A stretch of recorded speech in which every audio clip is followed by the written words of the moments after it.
ইয়ালামু আন্নামাল হায়াতুদ দুনিয়া লাইব, পার্থিব জীবন খেলা ছাড়া আর কিছুই নয়। আমি নিজে পিতা হওয়ার পূর্বে এই আয়াতটি ভালোভাবে উপলব্ধি করতে সমর্থ হইনি। বাচ্চারা বড় হওয়ার সাথে সাথে তাদের কিছু প্রয়োজন এবং চাহিদা দেখা দেয়। আমরা সবাই এটা জানি, তখন তাদের কোনো চাহিদা থাকে না, থাকে প্রয়োজন। তাদের দুধ পান করতে হয়, পেশাব পায়খানা করতে হয়, ঘুমাতে হয়, এভাবেই চক্র চলতে থাকে। কিন্তু যখন তারা একটু বড় হতে শুরু করে তখন বিভিন্ন জিনিস চাওয়া শুরু করে। আমাদের বাচ্চারা যাদের বয়স 6 মাস, 9 মাস বা 1 বছর, তারা খেলা করতে চায়। তারা চায় কেউ তাদের কোলে নিক, খেলা ছলে উপর নিচ করুক, কাতুকুতু দিক। তারা শুধু খেয়েই ঘুমিয়ে পড়তে চায় না, তারা বেড়াতে চায়, খেলতে চায়, তারা খেলাধুলা করতে চায়। এই চাহিদাটা প্রকৃতিগতভাবেই বাচ্চার মধ্যে চলে আসে। একবার একটা চমৎকার ঘটনা আমাকে এই আয়াতের কথা মনে করিয়ে দেয়।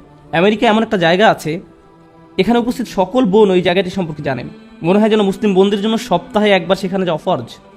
জায়গাটা হলো টার্গেট। তো আমিও আমার ফরজ কাজ সম্পাদনের জন্য বাচ্চাদের নিয়ে টার্গেটে গেলাম। সে সময় আমি আমাদের প্রথম বাচ্চা অলিদের দায়িত্বে ছিলাম। ইমাদ।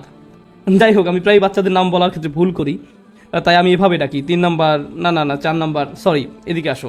যাই হোক, ইমাদের বয়স সে সময় 2 বছর ছিল। আপনি যখন এরকম 2-3 বছরের কোনো বাচ্চাকে নিয়ে দোকানে যান, সে তখন তাক থেকে সবকিছু ফেলে দিতে চায়, কারণ আপনাকে আবার এটা তুলে রাখতে দেখলেই সে এক ধরনের মজা পায়। তাই আমি চেয়েছিলাম তাকে একটু ব্যস্ত রাখতে। তো আমি তাকে খেলনার সেকশনে নিয়ে গেলাম। সেখানে বড় একটা বল ছিল, বলটা তার থেকেও বড় ছিল। তো আমি এটা নিলাম আর তাকে বললাম, তুমি এটা দিয়ে খেলো। সে বলটা নিল, কিক দিল, বলটা একটু সামনে গেল, সেও এগিয়ে গিয়ে বলটাকে আবার কিক দিল। এভাবে বিশাল দোকানটি বল নিয়ে সে চক্কর দিল। আমার জন্য বিষয়টা দারুণ ছিল, আমাকে আর কিছুই করতে হয়নি। সে খেলতে খেলতে পুরো ক্লান্ত হয়ে যাচ্ছিল, ঘর্মাক্ত হয়ে যাচ্ছিল, তার ডায়পার থেকেও সন্দেহজনক গন্ধ ছড়াচ্ছিল। এভাবে খেলতে খেলতে এক সময় ক্লান্ত হয়ে সে বসে গেল আর বড় বড় নিঃশ্বাস ফেলতে লাগলো। তারপরও বলটির দিকে তাকিয়ে রইল, বলটিকে বলছে, আমি আসছি। তারপর সে আবার উঠে দাঁড়ালো এবং বলটিকে কিক দিল। এমন সময় আমার স্ত্রী সেখানে এসে হাজির হলো এবং তাকে কোলে তুলে নিল। আমাকে বলল, কি করছো তুমি এটা? সে তার মায়ের কোলে যাওয়ার সাথে সাথে ঘুমিয়ে পড়লো, কারণ সে সময় তার নিকট সবচেয়ে গুরুত্বপূর্ণ বিষয় ছিল খেলাধুলা। তারপর আমাদের জীবন পরিক্রমায় অন্য একটি বিষয় এসে যুক্ত হয়। আল্লাহ বলছেন, ইয়ালামু আন্নামাল হায়াতুদ দুনিয়া লাইবুন ওয়া লাহু, তোমরা জেনে রাখো যে দুনিয়ার জীবন হলো ক্রীড়া কৌতুক। এখানে লাহু বলতে এমন জিনিস বোঝায় যা নিয়ে অবসর কাটানো হয়। লাহু বলতে এমন জিনিস বোঝায় যা উপকারী নয়, কিন্তু বিনোদন পাওয়া যায়, যা আপনাকে কাজের কথা ভুলিয়ে দেবে। আমাদের বাচ্চারা যখন আরেকটু বড় হতে শুরু করে, তখন তারা শুধু বেয়াও বা লুকোচুরি খেলার মাঝে সন্তুষ্ট থাকতে চায় না, আপনাকে আরও কিছু যুক্ত করতে হয়। আমরা তাকে বলি বিনোদন। আব্বা, আমাকে একটা গল্প বলেন, আমি কি এই নাটকটা দেখতে পারি, আমি কি এই অনুষ্ঠানটা দেখতে পারি, আমি কি এটা দেখতে পারি, আমি কি ওটা দেখতে পারি, আমি কি ওটা দেখতে পারি, তুমি কি আমাকে একটা গল্প শোনাতে পারো? এর নাম খেলাধুলা নয়, এর নাম কি? এটা বিনোদন। সুতরাং জীবনের পরবর্তী পর্যায়টি হলো বিনোদন। বর্তমানে অবশ্য খেলাধুলা আর বিনোদনের সমন্বয় তৈরি করা হয়েছে ভিডিও গেম। গল্প এবং খেলাধুলা দুইটাকে এখানে এক করে দেয়া হয়েছে। এই ভিডিও গেমগুলোর সবচেয়ে বড় ভোক্তা হলো শিশুরা। আমাদের মুসলিম শিশুদের বড় একটা অংশ এগুলো ব্যবহারকারী, আর এই গেমগুলো তাদের বয়স সীমার অনেক বাইরে। যেমন আপনার 8 বছরের বাচ্চা এসে আপনাকে বলে, আম্মু, এই দিয়ে আমাকে গ্র্যান্ড থেফট থেকে অটো কিনে দিতে হবে। যদি আমাকে এই গেমটি কিনে দেন, তবে আমি সৎকর্মশীলদের অন্তর্ভুক্ত হয়ে যাব। যদি এটা কিনে দেন, তবে আমি প্রতিদিন ফাস্ট হব, ইত্যাদি ইত্যাদি। তাহলে প্রথমে ছিল খেলা, দ্বিতীয়ত ছিল বিনোদন, তারপর আল্লাহ তৃতীয় পর্যায়ের কথা উল্লেখ করেন, ওয়াজিনাতুন, সৌন্দর্য নিজেই চরম আকাঙ্ক্ষার বস্তু হয়ে দাঁড়ায়। এর মানে কি জানেন? এর মানে হলো আপনি সাবালক হয়েছেন, এর মানে হলো আপনি টিনেজার হয়ে গেছেন। আপনি এখন সম্পূর্ণ আচ্ছন্ন হয়ে পড়েছেন নিজের সৌন্দর্য নিয়ে। আপনার বয়স যখন 9 বা 10 বছর ছিল, আপনার জুতা ম্যাচিং করেছে কিনা, আপনার পোশাক কেমন ছিল সেটা নিয়েও কোনো মাথা ব্যথা ছিল না, বা অন্য কারো পোশাকের দিকেও আপনি ভ্রুক্ষেপ করতেন না। এখন আপনি যদি 13 বছর বয়সের কোনো বোন হয়ে থাকেন, আপনি হয়তো 30 মিনিট ধরে আয়নার সামনে দাঁড়িয়ে নিজের হিজাব ঠিক করেন, কিন্তু যদি এক পাশ অন্য পাশ থেকে কিছুটা উঁচু হয়, জোরে জোরে মাথায় থাপ্পড় দিতে থাকেন এটাকে নিচে নামানোর জন্য, কিন্তু এটা নিচে নামছে না। এমন সময় আপনার আম্মু দরজায় নক করে জিজ্ঞেস করেন, সবকিছু ঠিক আছে তো? হ্যাঁ, সবকিছু ঠিক আছে।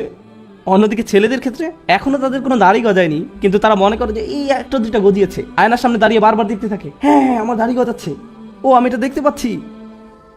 আবার যাদের মুখ ভর্তি দাড়ি উঠেছে, তারা পেন্সিলের মতো করে এটাকে সাজিয়ে রাখে, মনে হয় যেন একটা শৈল্পিক রূপ দিয়ে এটাকে ছাটা হয়েছে, কোনো এক ইঞ্জিনিয়ারের মহৎ কর্ম। আপনারা খেয়াল করেছেন? এমনকি টাক মাথার ছেলেটাও দেখা যায় আয়নায় দাঁড়িয়ে এমন করছে। আমি দেখেছি যখন তরুণ ছেলেরা জুমার নামাজে মসজিদে আসে, তারা রাস্তার পাশে দাঁড়িয়ে থাকা প্রত্যেকটি গাড়ির আয়নায় নিজের চেহারা দেখে, চুল ঠিক করে। দৃশ্যটা বেশ মজার, বিশেষ করে যদি আপনি গাড়ির ভেতরে থাকেন আর তারা তা জানে না। সত্যি বেশ মজার। যাই হোক, সৌন্দর্য একটি চরম আকাঙ্ক্ষার বিষয় হয়ে দাঁড়ায়। আপনি চান আপনাকে যেন সুন্দর দেখায়, আবার আপনি সুন্দর কারো প্রতি আকৃষ্ট হয়ে পড়েন। আপনি সুন্দর গাড়িতে চড়তে ভালোবাসেন। যদি আপনার বাসা সুন্দর না হয়, আপনি মানুষকে দাওয়াত করতে চান না। আপনার বাবা যদি বেশ পুরাতন মডেলের কোনো গাড়ি চালায়, আপনি তাকে স্কুল থেকে বেশ দূরে কোথাও নামিয়ে দিতে বলেন। আপনার বন্ধুদের এমন গাড়ি দেখানোর চেয়ে আপনি হেঁটে স্কুলে যাওয়াকে অধিক পছন্দ করেন, কারণ এ বয়সে সৌন্দর্য আপনার মনকে সম্পূর্ণরূপে আচ্ছন্ন করে রাখে। ফ্যাশন, সুন্দর পোশাক, বাসার ভিতরের ডিজাইন, এ বয়সে আপনার রুমকে আপনি সাজিয়ে রাখতে পছন্দ করেন। আপনি গাড়ি চান, দেখতে সুন্দর এমন একটা ফোন চান, ভালোভাবে কাজ করুক বা না করুক সেটা কোনো ব্যাপার না, আবার এটার জন্য সুন্দর একটা কভারও কিনে আনেন। এটাকেই বলা হয় জিনা। এমন একটি বয়স আপনি অতিক্রম করেন। সৌন্দর্যের প্রতি এই চরম আকাঙ্ক্ষাও একসময় হ্রাস পেতে শুরু করে। একসময় আপনি কলেজে ভর্তি হন, হাই স্কুল জীবন শেষ, এখন আপনি কলেজে বা ভার্সিটিতে। কলেজ ভার্সিটির ছাত্রদের দিকে তাকালে অনেক সময় বাস্তুহারা মানুষের মতো লাগে। চুলগুলো এলোমেলো, ঠিকমতো দাঁত ব্রাশ করে না, কোনো রকম একটা গেঞ্জি আর প্যান্ট পরে ক্লাসে হাজির হয়ে যায়, বিছানা থেকে উঠেই ক্লাসে হাজির হয়। এসব নিয়ে তাদের আসলে কোনো মাথা ব্যথা নেই। তাদের মাথায় সবসময় একটা চিন্তা কাজ করে, কখন পাশ করব। তাদের এখন সবচেয়ে বড় মাথা ব্যথার বিষয় হলো জিপিএ, ইন্টার্নশিপ ইত্যাদি। কেন তারা এভাবে চিন্তা করে? কারণ নতুন একটা আকাঙ্ক্ষার আবির্ভাব ঘটেছে। আর আমি বলছি না যে পূর্বের আকাঙ্ক্ষাগুলো হারিয়ে গেছে। পূর্বের আকাঙ্ক্ষাগুলো কি ছিল ক্রমানুসারে কি বলতে পারবেন? 1 নম্বর খেলা করা, 2 নম্বরটা কি ছিল? বিনোদন, 3 নম্বরটা কি ছিল? সৌন্দর্য। এখন শুনুন 4 নম্বরটা, ভাব দেখানো। অতাফাখুরুম বাইনাকুম, পারস্পরিক অহমিকা। আপনার মূল্য অন্যের কাছে উপস্থাপন করতে চান। কেউ হয়তো এসে আপনাকে জিজ্ঞেস করছে যে সমাবেশের জায়গাটা কোন দিকে, আপনি তখন এভাবে বলেন, হ্যাঁ আমি NYU-তে পড়ি, আমি শুধু ডিরেকশনটি জানতে চাচ্ছি, আমি আসলে মেডিকেল কলেজে পড়ি। আপনার মেডিকেল কলেজে পড়া নিয়ে কেউ কেয়ার করে না। আপনি হয়তো ওলমার্ট বা কোনো নামকরা প্রতিষ্ঠানে চাকরি পেয়েছেন, আর তারা আপনাকে একটি ব্যাজ দিয়েছে, আপনি এটা জামার উপরে সবসময় ঝুলিয়ে রাখেন। আপনি এমনভাবে রাখেন যেন মানুষ দেখতে পায়, ও তুমি ওখানে চাকরি পেয়েছো। হ্যাঁ, তারা আমাকে পার্কিং লটেও জায়গা দিয়েছে, এই যে আমি ছবি তুলে রেখেছি দেখুন। আপনি মানুষকে দেখাতে চান যে আপনি কি অর্জন করেছেন। যখন লোকজন ভার্সিটি থেকে পাশ করে বের হয়, তখন তারা কি পায়? সার্টিফিকেট। এই সার্টিফিকেট তারা ড্রয়ারে রেখে দেয় নাকি ওয়ালে ঝুলিয়ে রাখে? একটা ফ্রেমে আটকিয়ে ওয়ালে ঝুলিয়ে রাখে। এটা আপনার গর্ব। আপনি মানুষকে দেখাতে চান জীবনে কি অর্জন করেছেন। মানুষ বিখ্যাত কারোর সাথে ছবি তুললে অন্যদের সেটা দেখাতে চায়, এই দেখো আমি কার সাথে। সত্যি বলতে এই কনভেনশনে মাঝে মাঝে আমার নিজেকে স্ট্যাচুর মতো মনে হয়। মানুষ এসে এভাবে বলে, ভাই এদিকে আসেন তো, আপনার সাথে একটা ছবি তুলতে হবে। লোকটা এমনকি সালামও দেয় না, রাগত স্বরে বলে, আমার একটা ছবি তুলতে হবে। আমি ভয় পেয়ে যাই আর বলি, ঠিক আছে ঠিক আছে ছবি তুলুন, আমাকে আবার মারতে যাবেন না। যাই হোক, জীবনের এই পর্যায়ে এসে আপনি মানুষকে দেখাতে চান আপনি কোন নামকরা ভার্সিটিতে পড়েন, কোন জায়গা থেকে গ্রাজুয়েট হয়েছেন, কি চাকরি করছেন, আপনার প্রথম অ্যাপার্টমেন্ট, প্রথম গাড়ি। অনেকে গাড়ি কিনে মানুষকে দেখানোর জন্য। আপনার ভেতরে একটা অদম্য ইচ্ছা কাজ করে, আল্লাহ আমাদের ভিতরে এটা দিয়েছেন। বিশেষ করে তরুণরা, তারা যখন পরিবারের ক্ষুদ্র পরিসর থেকে বের হয়ে পৃথিবীতে বিচরণ করতে শুরু করে, তারা সবাইকে দেখাতে চায় যে তারা এখন বড় হয়ে গেছে এবং নিজের মতো করে জীবনযাপন করছে। তাদের আলোচনা অ্যাপার্টমেন্টের ব্যাপারটা চলে আসে, কেউ যদি জিজ্ঞেস নাও করে তবুও, কারণ তারা আসলেই গর্বিত যে এখন তারা নিজেদের মতো করে বসবাস করে। অথবা তারা খুবই গর্বিত যে তারা জীবনের প্রথম গাড়িটি কিনেছে। তাদের কথাবার্তায় বারবার এই গাড়ির ব্যাপারটি উঠে আসে, যদিও কেউ হয়তো বিষয়টিতে আগ্রহী না। সুতরাং এই তাফাখুরুম বাইনাকুম এখন জীবনের পর্যায়গুলোর মাঝে যুক্ত হয়েছে। আপনি এখনও গেমস পছন্দ করেন, বিনোদন পছন্দ করেন এবং অন্যদের কাছে নিজেকে আকর্ষণীয় করে উপস্থাপন করতে চান। তার উপর এখন আপনি নিজের কৃতিত্ব অন্যের কাছে জাহির করতে চান। এই পর্যায়টিও একসময় গত হয়ে যায়। আপনি বিয়ে করেন, সন্তান-সন্ততি জন্মলাভ করে। এখানে কতজনের বাচ্চা কাচ্চা আছে? তাহলে তো আপনারা জানেন আমি কি নিয়ে কথা বলছি। এখন আপনার সার্বক্ষণিক চিন্তাভাবনা আপনার ছেলে মেয়েদেরকে নিয়ে, সারাক্ষণ এটা নিয়ে চিন্তিত থাকেন। তাদের কি প্রয়োজন, আমাদের আগামীকালের সকালে নাস্তা কেনা হয়েছে কিনা, স্কুলের ইউনিফর্ম কি রেডি আছে, গ্রীষ্মকালীন ছুটি কখন শুরু হবে, এই ছোট অ্যাপার্টমেন্টে আর আমরা থাকতে পারছি না, আমাদের বড় কোনো বাসায় উঠতে হবে, কারণ এতজন ছেলে মেয়ের জন্য এখন আর এখানে জায়গা হচ্ছে না, জামা কাপড়, প্রতিনিয়ত জুতার সাইজ বড় হয়ে যাচ্ছে, বড় বোনের ব্যবহৃত পিঙ্ক কালারের জুতা ছোট বোন আর ব্যবহার করতে চায় না, ইত্যাদি ইত্যাদি। তাই আপনাকে এখন নতুন জুতা কিনতে হবে। ফলে এখন আপনি টাকা উপার্জন নিয়ে খুবই উদ্বিগ্ন থাকেন। আপনার নিজের জন্য এবং ছেলে মেয়েদের ভবিষ্যতের সেভিং নিয়ে আপনি সর্বদা চিন্তামগ্ন থাকেন। আপনার মোবাইলের অ্যাপ থেকে আপনি প্রতিনিয়ত কয়েক ঘন্টা পর পর অ্যাকাউন্ট চেক করতে থাকেন, টাকাগুলো কি এখনো আছে, আবার চেক করে দেখি, আচ্ছা এখনো আছে, হায় হায় গ্যাস কোম্পানি অটোমেটিক ভাবে বিল কেটে নিয়ে গেছে। আর এভাবে যতবার অ্যাকাউন্টে মাইনাস দেখেন ততবার আপনার অন্তর পুড়ে যায়, আপনি বুকে হাত দিয়ে বসে পড়েন। আল্লাহ বলেন, ওয়া তাকাসুরুন ফিল আমওয়ালি ওয়াল আওলাদ, ধন সম্পদ ও সন্তান সন্ততিতে আধিক্যের প্রতিযোগিতা মাত্র। প্রসঙ্গত আপনি যখন জীবনের এই পর্যায়ে আসবেন যে সময়ে আপনি টাকা পয়সা উপার্জন, সেভিংস, অবসরের প্ল্যান ইত্যাদি নিয়ে উদ্বিগ্ন থাকেন, অথবা আপনার ছেলে মেয়েদেরকে কলেজের খরচ নিয়ে চিন্তিত থাকেন, তরুণরা যারা এখনো জীবনের প্রাথমিক পর্যায়গুলোতে আছো, আর প্রাথমিক পর্যায়গুলো কি, খেলাধুলা, বিনোদন, তাদেরকে যদি আপনি টাকা জমানো নিয়ে প্রশ্ন করেন, তারা বলে আমি কখনোই আমার বাবা মায়ের মতো হব না, আমি বাসা বাড়ি নিয়ে কেয়ার করি না। ওকে, 20 বছর পর আমার সাথে এই ব্যাপারে আলাপ করবেন, আপনিও সেই একই পথের মধ্য দিয়ে যাবেন। আপনার পূর্বে হাজার হাজার লক্ষ লক্ষ মানুষ একই কালচক্রের মধ্য দিয়ে গত হয়েছেন। আমরা মনে করি যেসব জিনিস আমাদের সুখী করবে তার একটি সারাংশ আল্লাহ এই আয়াতে তুলে ধরেছেন। এই যে এইসবের পেছনে তোমরা ছুটে চলো, একজন শিশু মনে করে সে সুখী হবে যখন সে খেলাধুলা করবে, আর একটু বড় হলে মনে করে বিনোদন পেলে সুখী হবে, আর একটু বড় হলে মনে করে নিজেকে সুন্দর দেখালে অথবা সুন্দর কিছুর পাশে থাকলে সে সুখী হবে, আর একটু বড় হলে মনে করে কিছু একটা করে দেখাতে পারলে নিজেকে সুখী মনে হবে, তারপর আরো বড় হলে মনে করে অনেক টাকা পয়সা উপার্জন করতে পারলে সুখী হবে। সারা দুনিয়ার মানুষ তারা যে ধর্মেরই অনুসারী হোক না কেন, যখন কেউ কোনো বাড়ি ক্রয় করতে পারে তখন মনে করে যে আমি জীবনে কিছু একটা অর্জন করতে পেরেছি। যদি না পারে তখন আপনি যদি জিজ্ঞেস করেন তুমি কি চাও, আমি যদি কোনো সম্পদ অর্জন করতে পারতাম। তারা ভাড়া বাসায় বাস করে, তারপর সুন্দর কোনো বাড়ির সামনে দিয়ে যখন ড্রাইভিং করে যায়, এমনকি এটা যদি ছোট একটা বাড়িও হয়, মনে মনে ভাবে ইস যদি এরকম একটি বাড়ির মালিক হতে পারতাম, ব্যাপারটা খুব সুন্দর হতো, ব্যাপারটা খুব সুন্দর হতো। রিয়েল এস্টেট ওয়েবসাইটে গিয়ে বিভিন্ন ধরনের বাড়ির সুন্দর সুন্দর ফটোগুলো দেখতে থাকেন। আপনি হয়তো ভাবছেন 3-4 বছর পর অন্য কোনো শহরে যাবেন, কিন্তু আপনি এখন থেকে ওই শহরের বিভিন্ন বাড়ির ছবি দেখতে শুরু করেন। বউকে ডেকে বলেন এই দেখো দেখো এই বাড়ির বেডরুমটা দেখো, এই বাড়ির বাইরের অংশটা দেখো, আর আপনি নিজেকে থামিয়ে রাখতে পারেন না। আল্লাহ আমাদের ভিতরে এটা দিয়েছেন। এটা হলো আয়াতের অর্ধেক। ব্যাপারটা ভালো, কারণ আমিও আমার নির্ধারিত সময়ের অর্ধেক পর্যন্ত এসেছি। এটা হলো আয়াতের অর্ধাংশ। এই দুনিয়ায় আমি আপনি যে সব কিছুর পেছনে ছুটে চলি, এই অর্ধাংশে আল্লাহ তার একটা সারাংশ তুলে ধরেছেন। দ্বিতীয় অংশে আল্লাহ এই বিষয়গুলোকে একটা কিছুর সাথে তুলনা করেছেন। আমি আশা করছি আপনারা গভীর মনোযোগ দিয়ে শুনবেন। আমি জানি সাউন্ড সিস্টেমে প্রচুর সমস্যা হচ্ছে, আমি আশা করছি আপনারা শেষ অংশটুকু মনোযোগ দিয়ে শুনবেন, কারণ সুখের সন্ধানে ছুটে চলা এই বিষয়গুলোর জন্য এই অংশেই রয়েছে আল্লাহর পক্ষ থেকে হেদায়েত বা পথ নির্দেশনা। আল্লাহ বলছেন কামাথালিল গাইসি আজাবাল কুফফারা নাবাতুহু, দুনিয়ার উপমা হলো বৃষ্টির মতো। আরবিতে বৃষ্টির জন্য যে শব্দটি ব্যবহৃত হয় তা হলো মাতার, কিন্তু গাইস শব্দের অর্থ হলো পরিমাণ মতো বৃষ্টি। এত বেশি নয় যার ফলে জমিনে বন্যা সৃষ্টি হয়, আবার এত কমও নয় যার কারণে জমিনে গাছ জন্মাবে না, একেবারে পরিমাণ মতো বৃষ্টি। আর এই ধরনের বৃষ্টিকে বলা হয় গাইস। এই জন্য যখন আমরা আল্লাহর কাছে বৃষ্টির জন্য দোয়া করি, আমরা সালাতুল ইস্তিগাসা আদায় করি, কারণ আমরা যেমন তেমন বৃষ্টির জন্য দোয়া করছি না, আমরা দোয়া করছি গাইসের জন্য। আমরা পরিমাণ মতো বৃষ্টির জন্য দোয়া করছি, কারণ খারাপ বৃষ্টির কারণে মানুষ মারা যেতে পারে, বন্যা হয়ে যেতে পারে, এই বন্যা আপনাকে মেরে ফেলতে পারে। আল্লাহ আকাশ থেকে পাথর বৃষ্টিও বর্ষণ করতে পারেন। তাই আপনি গাইস চাইবেন যে বৃষ্টি প্রাণের সঞ্চার করে। তো আল্লাহ বলছেন দুনিয়ার যে সব কিছুর পেছনে তোমরা ছুটে চলো তার উপমা হলো পরিমাণ মতো বৃষ্টির মতো। আজাবাল কুফফারা নাবাতুহু, যে কৃষক জমিনে বীজ বপন করে সে এই বৃষ্টি দেখে দারুণ খুশি, কারণ এই বৃষ্টির ফলে তার জমিনে ফসল ফলবে। এই উপমায় একটা সুন্দর চিত্র অঙ্কন করা হয়েছে। কৃষকের জন্য আরবিতে যে শব্দটি ব্যবহার করা হয় তা হলো কুফফার। এখন আমরা সাধারণভাবে কাফের শব্দের একটা অর্থ জানি। কাফের শব্দের অর্থ কি? অবিশ্বাসী। কিন্তু এই আয়াতে কাফের শব্দের অর্থ এটা নয়। সূরা হাদীদের এই আয়াতে কুফার শব্দের অর্থ হলো যে জমিনে বীজ লুকিয়ে রাখে। এই কুফার শব্দের শাব্দিক অর্থ একজন অবিশ্বাসীকে এই জন্য কাফের বলা হয় কারণ সে সত্যকে লুকিয়ে রাখে, এই জন্যই তাকে কাফের বলা হয়। যাই হোক, একজন কৃষককে সারা বছর ধরে অনেক পরিশ্রম করতে হয়। সর্বপ্রথম কোন কাজটা তাদেরকে করতে হয়? বীজ বপন করতে হয়, এটাই প্রথম কাজ। তারপর তাদেরকে জমিনের মাটি ঠিক করতে হয়, পানি দিতে হয়, কীটনাশক ব্যবহার করতে হয় এবং নিশ্চিত করতে হয় যেন জমিনে যথেষ্ট সূর্যের আলো পড়ে। এই সব কিছু তাদের করতে হয়, কিন্তু সর্বপ্রথম তাদের যা করতে হয় এবং সবচেয়ে পরিশ্রমের যে কাজটি তাদের করতে হয় তা হলো বীজ বপন করা, যখন তারা কুফফার থাকে।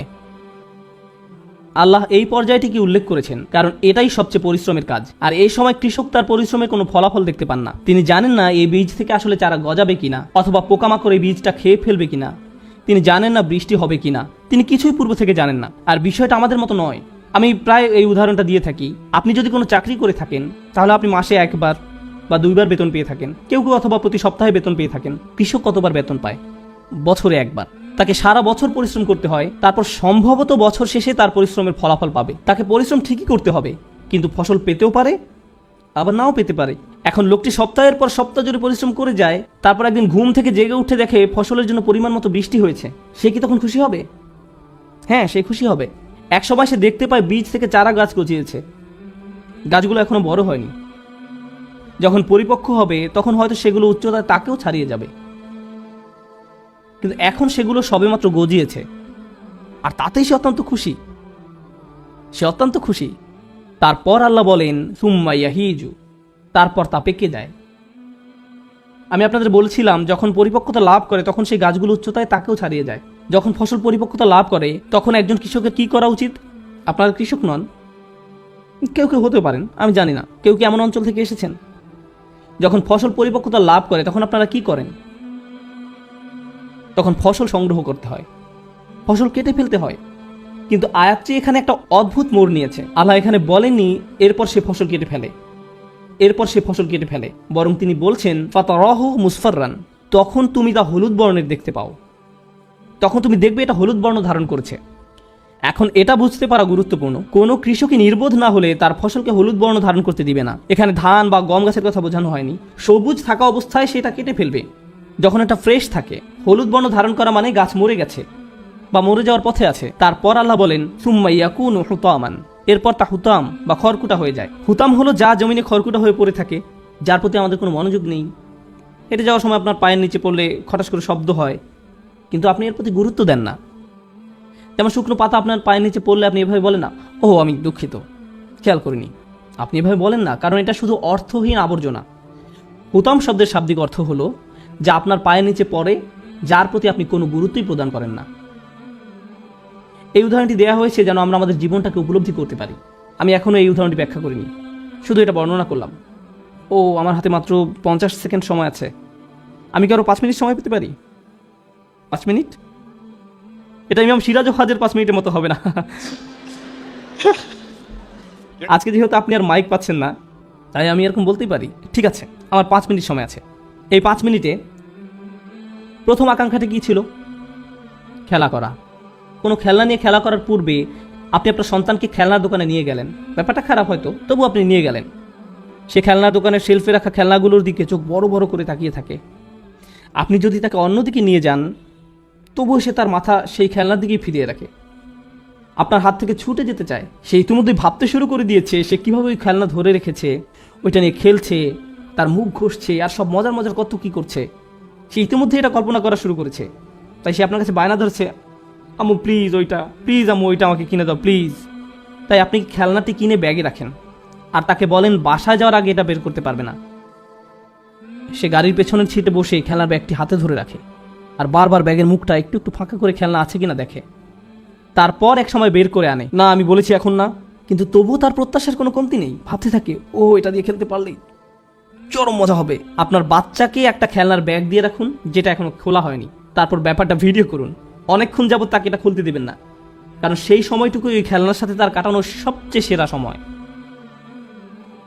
এটা ঠিক ওই কৃষকের মতো যে চরম চিন্তায় মশগুল থাকে, বৃষ্টি হবে তো, বৃষ্টি হবে তো, বৃষ্টি হবে তো। আর যখনই বৃষ্টি আসে সে চরম খুশি হয়ে যায়। যদিও এখনো ফসল বের হয়নি, যদিও এখনো গাছগুলো পরিপক্কতা লাভ করেনি, তারপরেও সে দারুণ খুশি। সে ভাবতে শুরু করে দেয় আমি অনেক ফসল পাবো, বিক্রি করে অনেক টাকা পাবো। তো বাচ্চাটি চরম উত্তেজিত। অবশেষে সে বক্সটি খুলে খেলনাটি বের করে আনলো। সেটা নিয়ে ধরুন 3 ঘন্টা খেলা করলো। 3 ঘন্টা খেলা করলো, এরপর আপনি খেলনাটি কোথায় পাবেন? তোমার খেলনাটি কোথায়? জানি না তো। তুমি আমাকে কখনো আয়রন ম্যান কিনে দাওনি, দিয়েছে শুধু ক্যাপ্টেন আমেরিকা, দিয়েছে শুধু ক্যাপ্টেন আমেরিকা। আমি আয়রন ম্যান চেয়েছিলাম। অল্প কিছু সময়ের মধ্যে যা একটু আগে তার কাছে ছিল দুনিয়ার সবচেয়ে মূল্যবান জিনিস, তা এখন মূল্যবান হয়ে গেছে। আল্লাহ কোন বিষয়টিকে মূল্যহীন হিসাবে বর্ণনা করেছেন? কৃষি জমি। খেলনাটার জন্য সে এত লালায়িত ছিল, যখন সে পেল ভালোভাবে এটা থেকে উপকারও নেয়নি। কিছু সময়ের মধ্যেই তার কাছে এটা মূল্যহীন। আপনার বাচ্চা গ্র্যান্ড থেফট অটোর জন্য আপনার কাছে কান্নাকাটি করছিল, সেটার জন্য তাহাজ্জুদ পড়েছিল, সে রমজানের 27 তারিখে মসজিদেও গিয়েছিল আর দোয়া করেছিল, ইয়া আল্লাহ আমার এই গেমটা দরকার, আমি প্রতিজ্ঞা করছি 1 সপ্তাহের মধ্যে শেষ করে ফেলবো, আমি সব লেভেল শেষ করব, আমি ওয়াদা করছি। অবশেষে সে গেমটা পেলো, সে পুরো গেমটা খেলা শেষ করলো। তারপর একদিন আপনি রান্না করে আপনার পায়ের নিচে একটা সিঁড়ি পড়ে থাকতে দেখলেন। এই সিঁড়িটা এখানে কোত্থেকে এলো? আমি তো তোমাকে এটা কিনে দিয়েছিলাম। এটা তেমন ভালো লাগেনি, আগেটা এর চেয়ে ভালো ছিল। বিনোদনের ক্ষেত্রেও এমন ঘুরতে দেখা যায়। নতুন মুভি আসলে সিনেমা হলের সামনে বিশাল লাইন দেখা যায়, যেটা হজের ভিসার লাইনে দাঁড়ানোর চেয়েও লম্বা লাইন হয়। মুভিটা দেখার জন্য মানুষ বাইরে অপেক্ষা করতে থাকে। আমার মনে আছে আগের দিন স্টার ওয়ার মুভি মুক্তি পাওয়ার দিনে মানুষকে দেখতাম যে এরাই ড্রেস পরে মুভি দেখতে আসতো, মনে হয় যেন ইসলামের কাপড় পরে অপেক্ষা করছে কখন জান্নাতের গেট খোলা হবে। যাই হোক, তারপর তারা সিনেমা হলে ঢুকে মুভিটা দেখে এবং বলে নিম্নমানের স্পেশাল এফেক্ট দেয়া। আমার গল্পটা অত ভালো লাগেনি। আপনি এর জন্য এত লালায়িত ছিলেন, অল্প সময়ের মধ্যেই এটা আপনার নিকট মূল্যহীন হয়ে গেল। আবার আমাদের মাঝে অনেকেই এমন আছে যারা গাড়ির জন্য তীব্র আকাঙ্ক্ষা পোষণ করে। হয়তো আপনি ইয়াকুরা NSX গাড়ির মালিক হতে চান, আমি জানি না। এরপর এক সময় আপনি গাড়িটি কিনলেন। কি মজা! আপনার ভার্সিটির সামনে দিয়ে যাওয়ার সময় একটু স্লো মোশনে চালান, কার ওয়াশের কাছে একটু বেশি আসা যাওয়া করেন। তারপর পরের বছর নতুন মডেলের গাড়ি বাজারে আসলো। এখন হঠাৎ করে আপনি গাড়ির হেডলাইট একটু নিচু করে রাখেন। গাড়িটি এখন খুব কুৎসিত মনে হয়। এটি এখন আর রাস্তায় চলাচলের যোগ্য নয়। গাড়ির ভিতর থাকলে নিজের উপর খুব রাগ হয়। এটি এখন মূল্যহীন আপনার কাছে। বাসায় বড়দের ক্ষেত্রেও এমন হয়। হ্যাঁ, মাত্র 15 সেকেন্ড বাকি আছে আমার। তারা বাড়ি কিনে বাসায় নতুন কেউ আসলে তাকে পুরো বাড়ি ঘুরে দেখায়। তাকে দেখায় এটা বয়লার রুম, এই হলো আমাদের বাথরুম, এই হলো ফার্স্ট বাথরুম। কেউ আপনার বাথরুম দেখতে চায় না, যদি না যাই হোক, কেউ আপনার বাথরুম দেখতে চায় না, তবু আপনি তাকে বাড়ির সব কিছু দেখাতে চান, কারণ এটা নতুন বাড়ি। 2 বছর পর, 3 বছর পর কেউ একজন আপনাকে তাদের নতুন বাড়ি উদযাপন করার উৎসবে দাওয়াত দিল। ওই বাড়ির আশপাশ খুব সুন্দর, বাড়িটাও বেশ বড়, নতুন বাড়ি, তাদের বাথরুমও আপনার বাথরুমের চেয়েও সুন্দর। এর ফলে কি হয়? হায় আল্লাহ, আপনার বাড়িটা ঠিক হলুদ বর্ণ ধারণ করেছে। বুঝতে পেরেছেন আমি কি বলতে যাচ্ছি? খেলনা হলুদ বর্ণ ধারণ করে, গাড়ি হলুদ বর্ণ ধারণ করে, আবার কারো কারো বিয়েও হলুদ বর্ণ ধারণ করে। বিয়ের প্রথম দিন আপনার স্ত্রীকে দেখার জন্য কেমন উৎসুক হয়ে থাকেন। তারপর এখন তার অতীতের সব কথা মনে পড়ছে। শান্ত হন প্লিজ। 10 বছর পার হয়ে যায়, আপনি বাসায় আসলেন। কাজ থেকে বাসায় আসার পর যখন দেখেছিলেন, আপনি তার দিকে তাকালেন আর সেও আপনার দিকে তাকালো। আর এটা কি ঠিক বিয়ের প্রথম দিনের মতোই সুন্দর, তাই না? আমি প্রায় গল্পটা বলি। আপনি নতুন বিয়ে করেছেন, না সেরকম নয়, কিছু একটা হলুদ বর্ণ ধারণ করেছে। আমি প্রায় গল্পটা বলি। আপনি নতুন বিয়ে করেছেন, রাস্তা দিয়ে আপনার স্ত্রীকে নিয়ে যাচ্ছেন, হঠাৎ করে তিনি হোঁচট খেয়ে পড়ে গেলেন। ব্র্যান্ড নিউ ওয়াইফ, তিনি পড়ে গেছেন। আপনি কি করেন? ও তুমি ঠিক আছো? তুমি ঠিক আছো তো? আমি কখনই তোমার এমন কিছু হতে দেব না। তারপর 10 বছর পার হয়ে যায়, আপনার স্ত্রীকে নিয়ে আবার সেই একই রাস্তা দিয়ে হেঁটে যাচ্ছেন এবং আপনার স্ত্রী আবার হোঁচট খেয়ে পড়ে গেলেন, কিন্তু আপনি হাঁটতেই থাকেন। আপনি আপনার হাঁটা অব্যাহত রেখে মুখ ঘুরে বলেন, নিজে নিজে উঠে পড়ো। কি সমস্যা তোমার? তোমাকে নিয়ে কি একটু রাস্তায় বেরোনো যাবে না? কি সমস্যা তোমার? যাই হোক, বিয়েও হলুদ বর্ণ ধারণ করে। আল্লাহ আমাদের বলছেন, দুনিয়াতে আমরা যেসব বিষয়ের জন্য এত আকাঙ্ক্ষা প্রকাশ করি, একসময় তার প্রতি আগ্রহ হারিয়ে ফেলব। তারপর এই আয়াতের উপসংহারে তিনি বলছেন, অফিল আখিরাতি আযাবুন শাদীদ ওয়া মাগফিরাতুম মিনাল্লাহি ওয়া রিদওয়ান। আর পরকালে আছে কঠিন শাস্তি এবং আল্লাহর ক্ষমা ও সন্তুষ্টি।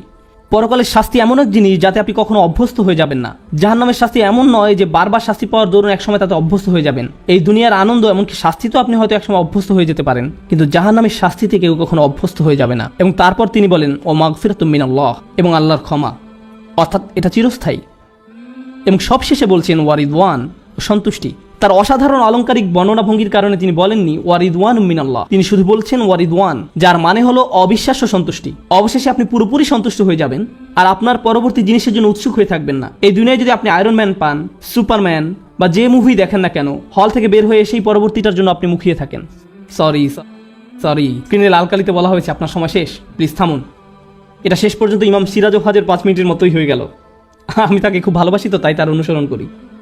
যাই হোক, ও মাগফিরাতুম মিনাল্লাহি ওয়া রিদওয়ান, আপনি অবশেষে সন্তুষ্ট হয়ে যাবেন। আমরা শেষ পর্যন্ত জান্নাতে গিয়ে প্রশান্ত হয়ে যাব। আপনি এই জীবনে কখনো পরিপূর্ণ শান্তি পাবেন না। এখানে আমরা সবসময় পরবর্তী চমকের জন্য অপেক্ষা করতে থাকবো, যতক্ষণ না মাটি দিয়ে আমাদের পাকস্থলী পূর্ণ করা হবে। তাই আল্লাহ বলেন, ওয়ামাল হায়াতুদ দুনিয়া ইল্লা মাতাউল গুরুর।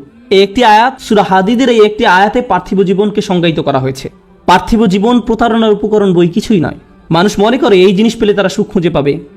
মানুষ মনে করে তারা তাদের বিশাল প্রাসাদোপম বাড়িকে খুব পছন্দ করে, কিন্তু তার 90 বছর বয়সের সময় যখন তার সন্তান সেই বাড়ি ছেড়ে চলে যায়, তখন সেই বাড়ি তার জন্য আযাবে পরিণত হয়। এই বাড়ি আর তাদেরকে আনন্দ দেয় না। কোনো যুবক সেই বাড়িতে গেলে ভাবে, ইস, আমি যদি এই বাড়িতে বসবাস করতে পারতাম, আর বৃদ্ধ মনে করে আমি যদি এটা থেকে কোনোভাবে মুক্তি পেতাম আমি এখানে থাকতে চাই না। সুবহানাল্লাহ। আল্লাহ আমাদেরকে সত্যিকারের সুখ এবং আনন্দ কি তা উপলব্ধি করা তৌফিক দান করুন, আর তার উপর সত্যিকারের বিশ্বাস এবং প্রত্যাশা নিয়ে সেই উপলব্ধিকে কাজে পরিণত করা তৌফিক দান করুন। বারাকাল্লাহু লি ওয়া লাকুম। ওয়াসসালামু আলাইকুম ওয়া রাহমাতুল্লাহি ওয়া বারাকাতুহু।